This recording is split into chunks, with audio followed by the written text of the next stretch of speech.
Dulu di sebuah negara besar yang bernama Turki, beberapa tahun yang lalu ada rombongan jamaah haji yang akan berangkat.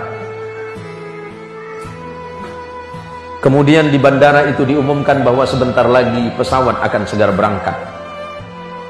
Maka para penumpang pesawat yang akan berangkat dari bandara Istanbul Turki menuju Makkah diminta untuk segera menaiki pesawat. Ketika seluruh penumpang yang dimaksud sudah naik, tiba-tiba ada seorang nenek yang tidak mau naik ke dalam pesawat. Alasan nenek itu sederhana, karena barusan mendengarkan suara azan. Sebelum pesawat itu berangkat, nenek ini mendengarkan suara azan. Beliau lebih memilih untuk sholat dulu dibandingkan dengan naik ke pesawat. Walaupun sebenarnya secara hukum fikih dibenarkan bagi orang yang sedang dalam bepergian, dalam perjalanan, untuk melakukan sholat qasar ataupun sholat jama'. Tetapi beliau tidak melakukan itu. Beliau lebih memilih tetap tinggal di bandara walaupun pesawat itu berangkat. Karena ibu ini yakin bahwa siapapun yang bertakwa kepada Allah, siapapun yang mengikuti perintah Allah, yang taat kepada Allah, yang sungguh-sungguh dia patuh kepada perintah Allah dan Rasulnya, patuh kepada perintah agama, tidak lalai kepada kewajibannya, maka Allah pasti tidak akan pernah melalaikannya. Setelah beberapa kali di bandara diumumkan memanggil kembali ibu yang dimaksud, tapi ternyata ibu ini tidak bergeming. Ibu ini tetap melaksanakan sholat asar di bandara Istanbul Turki.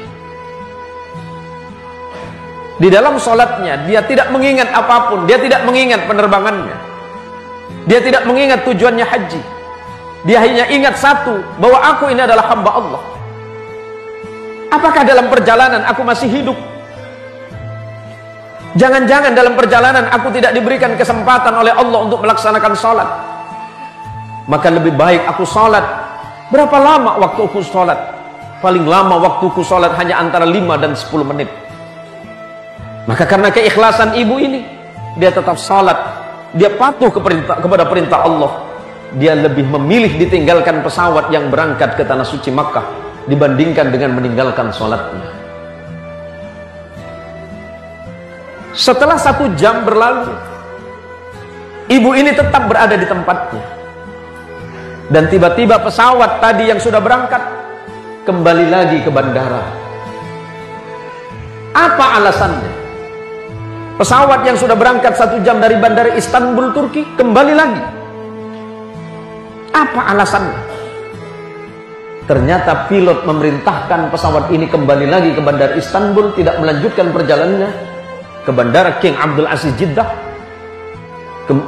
Alasannya satu, karena ada seekor burung pipit yang memasuki mesin pesawat.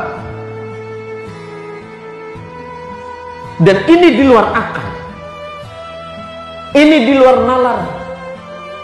Karena tidak mungkin baling-baling pesawat yang begitu cepatnya bisa dimasuki oleh apapun. Jangankan seekor burung pipit, bahkan debu sekalipun akan susah untuk masuk. Tapi disitulah Allah menunjukkan kehebatan dan kekuasaannya. Allah dengan kemahaagungannya membuktikan bahwa barang siapapun yang bertakwa kepada Allah dengan sebenar-benarnya, dia tidak akan pernah dibuat susah oleh Allah. Dia tidak akan dibuat gelisah oleh Allah.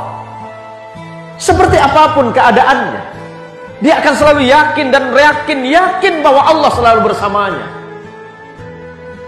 Apakah hanya karena persoalan duniawi yang sedikit ini membuat kita lalai dan lupa kepada Allah? Harta duniawi ini pada akhirnya semuanya akan ditinggalkan oleh kita.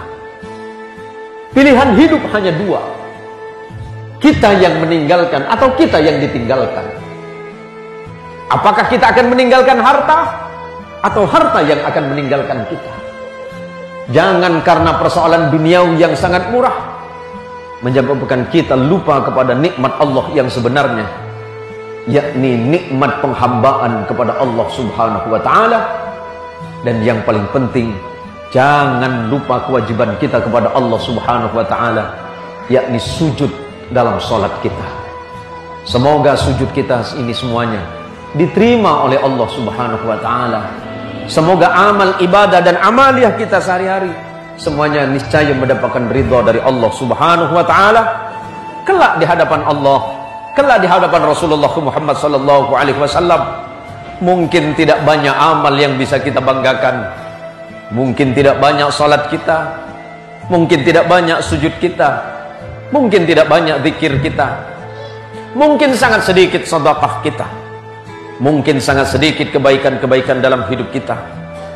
Tapi siapa tahu di antaranya ada satu sujud yang diterima oleh Allah Subhanahu wa taala, dan satu-satunya kebanggaan kita sebagai hamba Allah adalah sujud kita kepada Allah Subhanahu wa taala.